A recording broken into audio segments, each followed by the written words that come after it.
Mga kabisnes, baka samantalahin ko itong pagkakataon na to. Kung po pwede po sana, lalambing ako sa inyo. Suportahan niyo po yung Anime Reactors TV. Solid ka business po yan. Tapos ano po kasi siya, bedridden na po mga ka-business. So sa pamamagitan ng pagbablog, awa ng Diyos nga na monetize na siya. Nagkakaroon siya ng kaunting revenue. Kaya lang maliliit lang kasi yung views niya. Baka pwede po suportahan natin si Anime Reactors TV. Yan. Pero bedridden na po siya. Kaya mapapansin nyo yung yung at least na mukha niya, pinapakita niya. Cartoon character. Portahan po natin yan, Anime Reactors TV.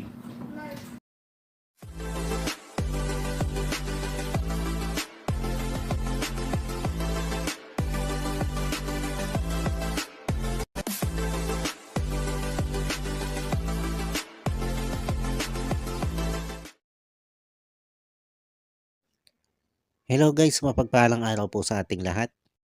Narito pong muli ang inyong lingkod, Anime Reactors TV.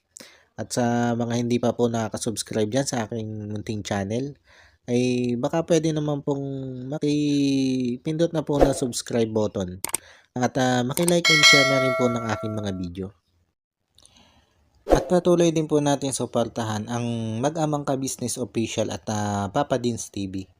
At ganun din po yung kanilang second YouTube channel na Ka-Business Family. Yun, panibagong araw, panibagong reaction ulit tayo guys. At for today's video po ay gawan po natin ng reaction. Itong pinakambagong update nito si Papa Dins patungkol dito kay Ate Rose. At bago po tayo magpatuloy ay gusto ko lang pong batiin ng happy 26 wedding anniversary.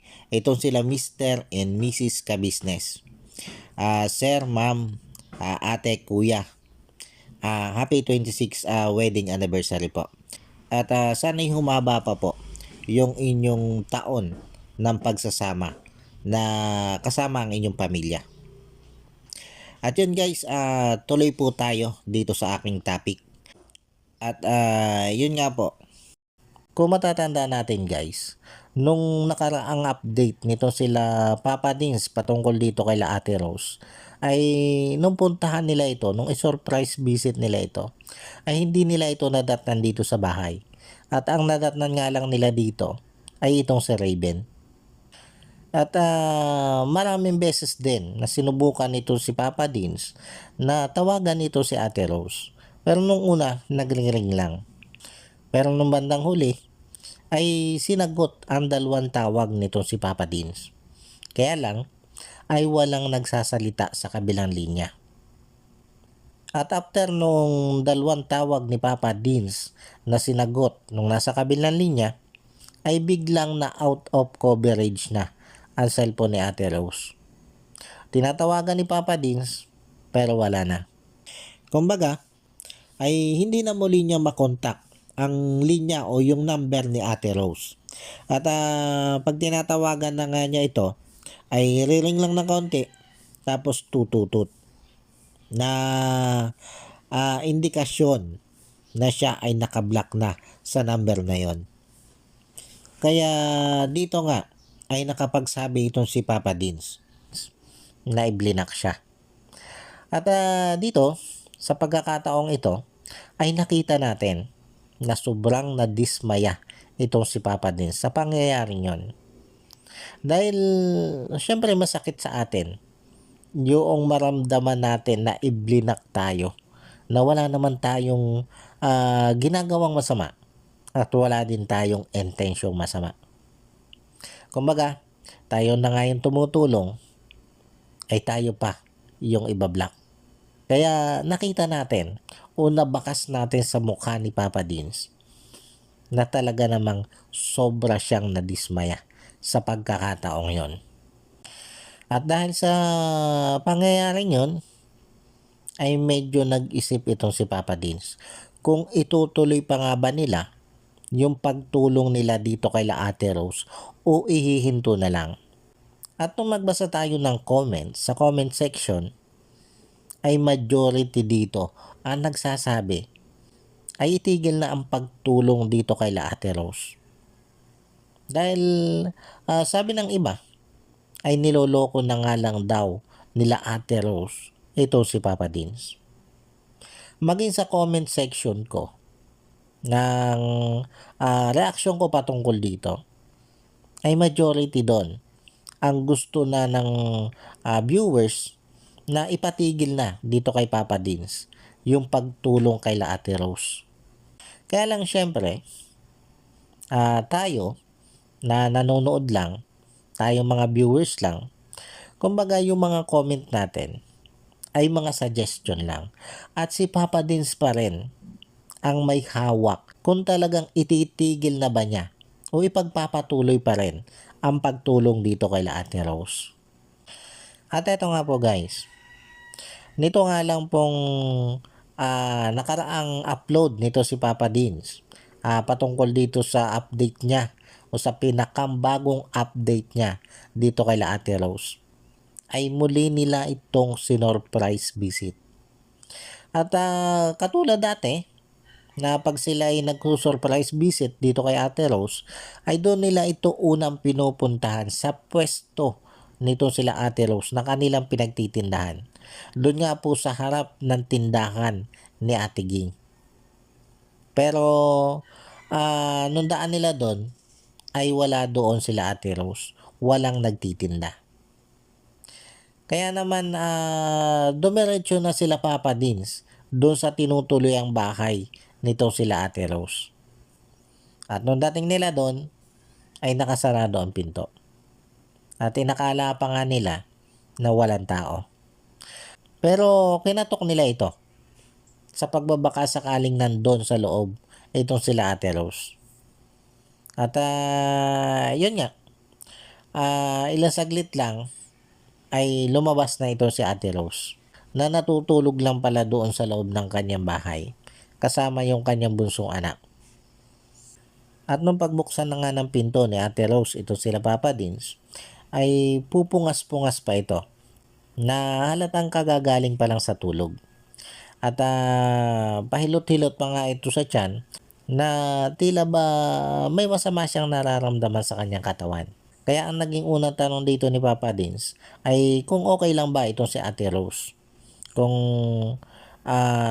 may nararamdaman ba ito. At katulad ng dati ay yun pa rin ang nararamdaman ni Ate Rose. Kumbaga, yun pa rin yung kanyang mga idinadaing. Yung mga dati na niyang mga nararamdaman. Kaya lang, kung ang tatanungin natin dito ay yung mga viewers, ay siguradong iisa lang ang lalamanin ng ating comment section.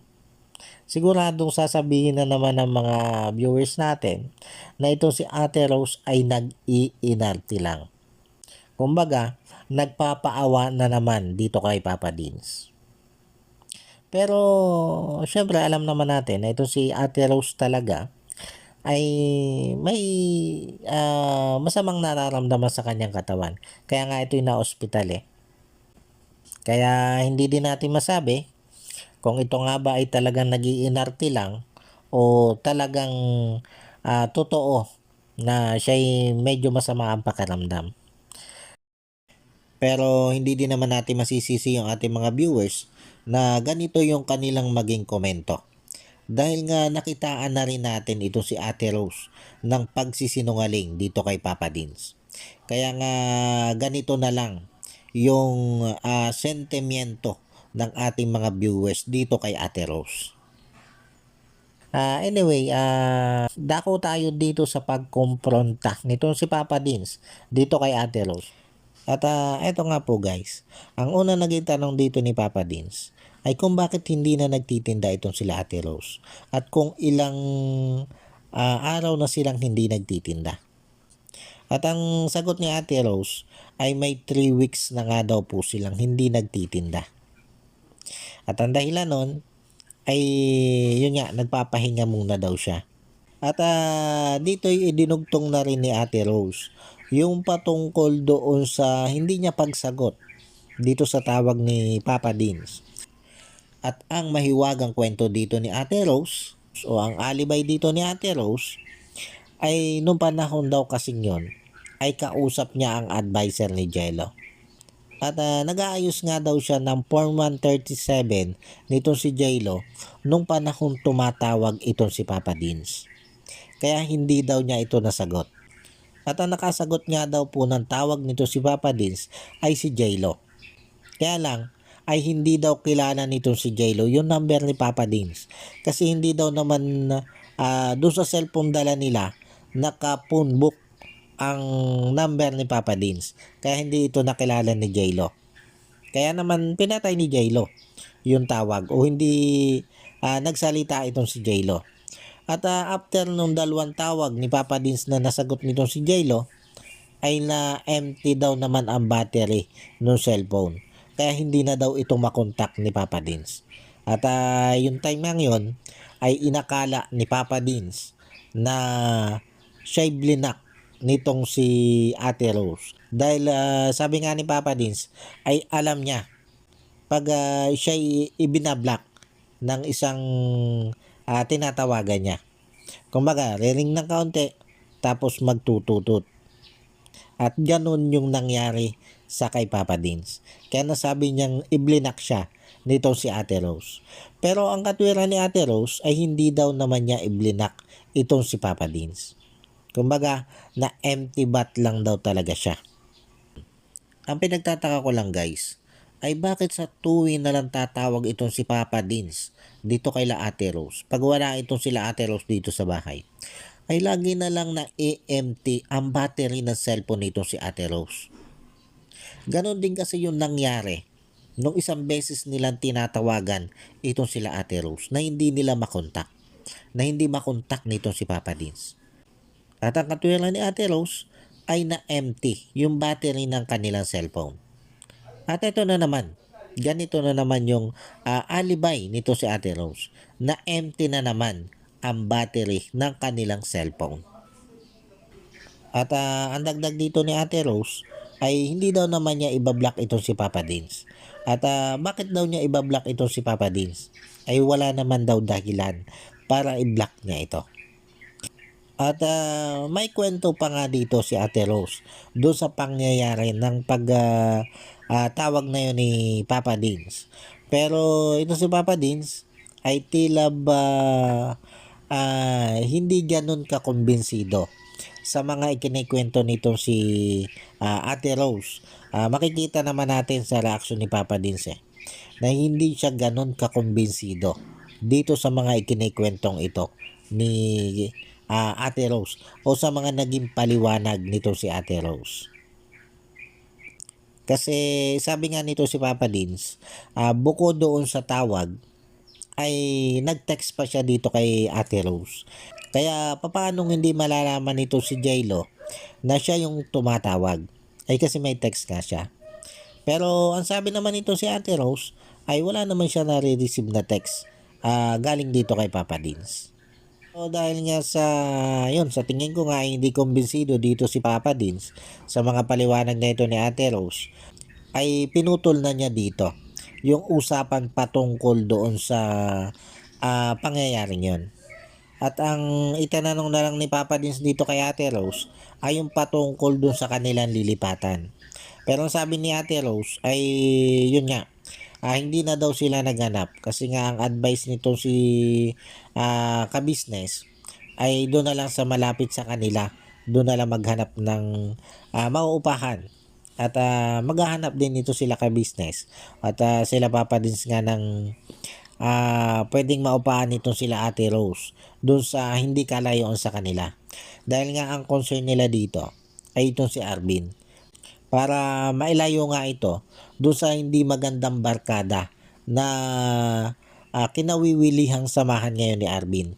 At ang bali-balita nga dito ni Papa Dins ay itong si Arvin ay kasali sa isang fraternity. Alam naman natin ang mga nangyayari pag ang mga kabataan ay kasali sa isang ganyang gangsta o yung mga tinatawag nilang fraternity ay takaw basag ulo yan. Takaw disgrasya yan para sa mga kabataan.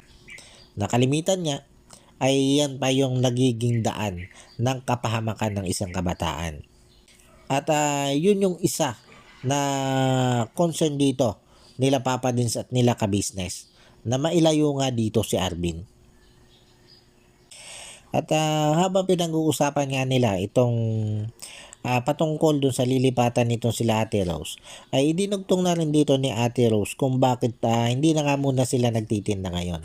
At ang banggit niya dito ay kinailangan muna niyang magpahinga ng medyo mahaba-haba dahil siya nga daw po ay na-overpatig na rin. Dahil nga halos siya din lang naman yung umaako sa lahat ng trabaho dito sa pagtitinda.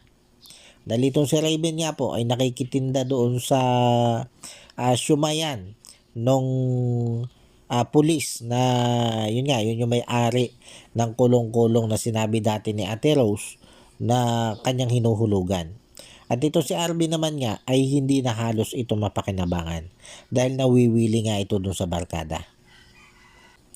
Kaya lang, ay tila ba napahaba na nga itong pahinga nitong sila Ate Rose dahil ito nga ay inabot na ng 3 weeks.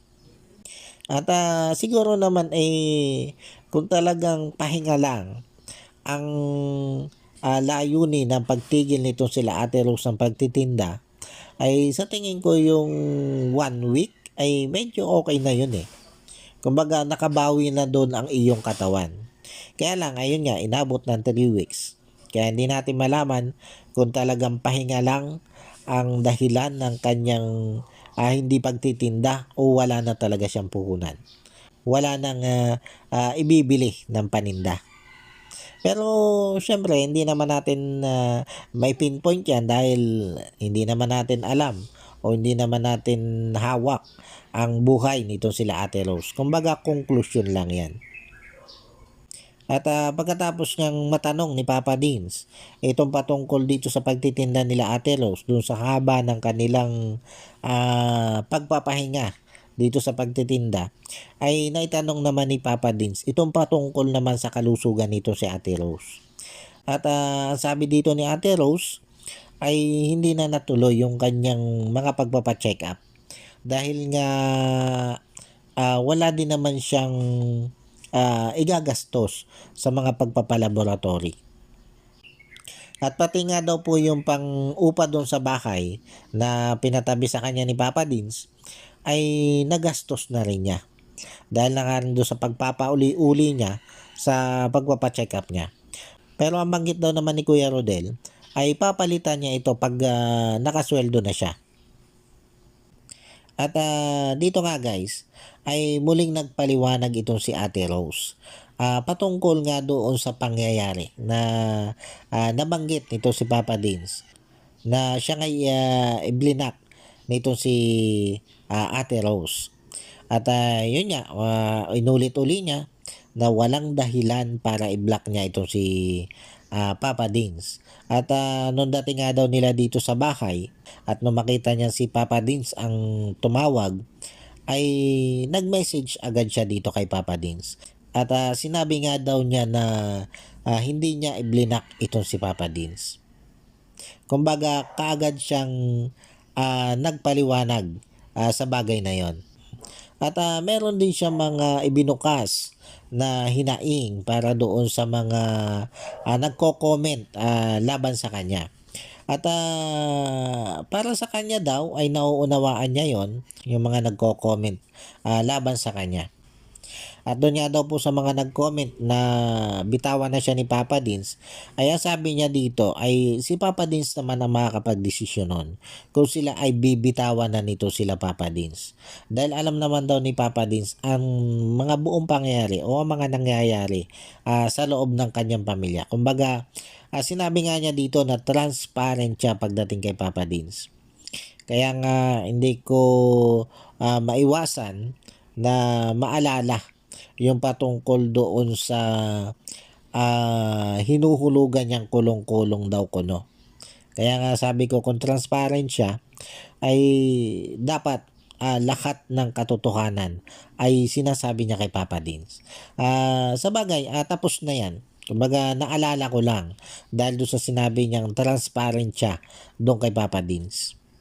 At matapos nga po na mahabang pagpapaliwanag nito si Ate Rose patungkol sa mga nangyari at yun nga, patungkol doon sa mga hinaing niya doon sa mga nagko-comment sa kanya ay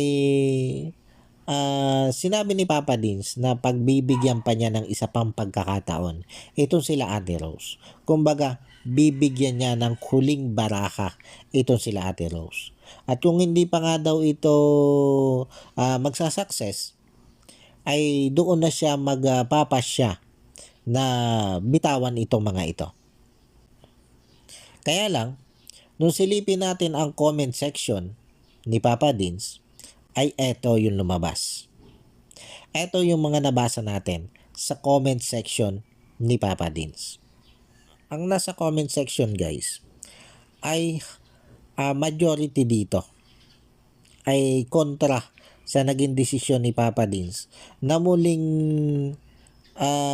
bigyan ng pagkakataon na tulungan ito si Ate Rose dahil nga maraming beses na ito na nakita ng mga viewers na tila pinagdadramahan na lang itong si Papa Dins. Kumbaga, tila hindi totoo yung mga sinasabi ni Ate Rose dito kay Papa Dins. Nasabi nga nila ay dinadramahan na lang itong si Papa Dins, nitong si Ate Rose. At si Papa Dins naman nga daw ay madaling maawa. At kaunting iyak lang ni Ate Rose, kaunting drama lang, ay bumibigay na ito si Papa Dins at hindi nga mabitawan itong si Ate Rose. Pero alam nyo guys, pagdating dito sa desisyon ni Papa Dins na ito, nabigyan niya ng huling pagkakataon ito si Ate Rose. Para sa akin, okay lang to. Okay lang yan. At least ngayon, may tuldok na siya. Kumbaga, sinabi dito ni Papa Dins na ito na yung huling baraka. At kung hindi nga magsasucess uli dito sila Ate Rose at magpapatuloy ang ganyang sistema, ay ititigil na niya yung pagtulong sa mga ito. Okay na rin yan guys. Kaysa doon sa tuloy-tuloy na tutulungan nito si Papa Dins, ito sila Ate Rose. Okay na rin yan na nagkaroon na siya ng tuldok. Kumbaga last na ito. Ito na nga daw yung huli niyang baraha. At sa mga susunod, kung hindi nga magsasucess si Ate Rose, ay tuluyan na niyang bibitawan. Na matagal nang pinakahihintay ng mga viewers natin o viewers ni Papa Dins na galit dito kay Ate Rose. Dahil para sa kanila nga, ay niloloko na lang nitong si Ate Rose, itong si Papa Dins. Pero syempre, mga viewers lang tayo, ang karapatan lang natin ay mag-suggest dito kay Papa Dins. Pero sana naman ay wag tayong maghinanakit kung hindi mapagbigyan ni Papa Dins yung ating suggestion. Dahil syempre si Papa Dins pa rin ang may bola ng gagawin niya para dito kay Ate Rose. Kung ito yung naging desisyon niya, nabigyan pa ng isa pang pagkakataon o huling baraha itong sila Ate Rose, ay tanggapin na lang natin guys. At ipagpatuloy natin yung suporta natin dito kay Papa Dins. Dahil ang bawat suporta natin ay nagiging dahilan para itong sila Papa Dins ay mas maraming matulungan. Ganon din itong si Ka-Business Official. Yung bawat suporta natin sa kanila mag-ama, ayun yung pinagkukunan nila ng kanilang pantulong sa mga tinutulungan nilang mga kababayan natin. At yun guys, sana po ipatuloy nating suportahan ito si Ka-Business Official at si Papa Dins TV. Maging yung kanilang second YouTube channel na Ka-Business Family. Suportahan po natin yan. Dahil dyan po sila kumukuha ng kanilang mga itinutulong doon nga po sa mga kababayan nating higit na nangangailangan. At itong sila Ka-Business naman tuloy-tuloy ang pagtulong nito. Kahit on and off cam ay tumutulong po yan. Alam ko po yan. Dahil yung isang nanay na minsan na nagtanong sa akin kung paano pumunta diyan kaila ka-business, ay lagi yan dyan kaila ka-business. At minsan nga napapansin natin doon sa mga vlog ni ka-business na nandun yung sinanay. At tuwing pupunta dyan si nanay, binibigyan niya nila ka-business ng tulong ng off-cam. Kaya yung pagtulong po nila, tuloy-tuloy po yan. Hindi nga lahat po ay naka-vlog. Kaya sana ay patuloy po natin silang suportahan. No? At isipin na lang po natin na ang bawat pagsuporta natin sa kanila ay kasama nila tayo doon sa ginagawa nilang pagkakawang gawa. Ano guys, hanggang dito na lang muna ulit po. At yun, sana po nagustuhan nyo itong aking reaction video na ito. At maraming salamat po doon sa patuloy pong sumusuporta at patuloy na nanonood sa aking mga video. At sa mga hindi pa po nakaka-subscribe dyan sa Muntikon Channel, ay baka naman po pwedeng makipindot na po ng subscribe button at makilike and share na rin po ng aking mga video. At yun, bago po tayo tuluyan magtapos, ay gusto ko lang pong i-shout out sila Ma'am Nerissa ng New Jersey. Shout out po sa inyo ma'am. At patuloy po akong nagpapasalamat sa inyo ma'am. Sa patuloy nyo pong pagsuporta at yun, sa wala nyo pong sawang panonood sa aking mga ini-upload na video. At ganon din po dito kay Ma'am Elena Capillo. Shout out po sa inyo ma'am. At maraming salamat din po do sa lagi nyo pong pagpapaabot sa akin ng blessing. Tapos puso po ako nagpapasalamat sa inyo ma'am. Thank you po talaga. At shout out din po dito kay Ma'am MK Inday Okray. At syempre ganon din po dito sa aking mga kasamang reaktor na sila Taong Gala, Ma'am Fleurs Channel, Alminda Mix Vlog, Annalisa Reality Vlog, Kalingap Turak, Katangay PLC, at Kamix Vlog. Shout out po sa inyo. At yun, muli po ay maraming salamat po and God bless po sa inyong lahat. Anime Reactors, shout out po. Suportahan natin yan si Anime Reactors TV. Yan, pakisupport po natin. Siya po ay isang bedridden na mga ka-business. Check nyo po yung kanyang YouTube channel, Anime Reactors TV. Siya po isang bedridden na, ayan, kahit papano nakakagawa-gawa siya ng mga reaction video patungkol sa ka-business official. Suportahan po natin para kahit papano magkaroon siya ng revenue. May magamit siya sa pambili-bili man lang ng gamot. Ano po mga ka-business.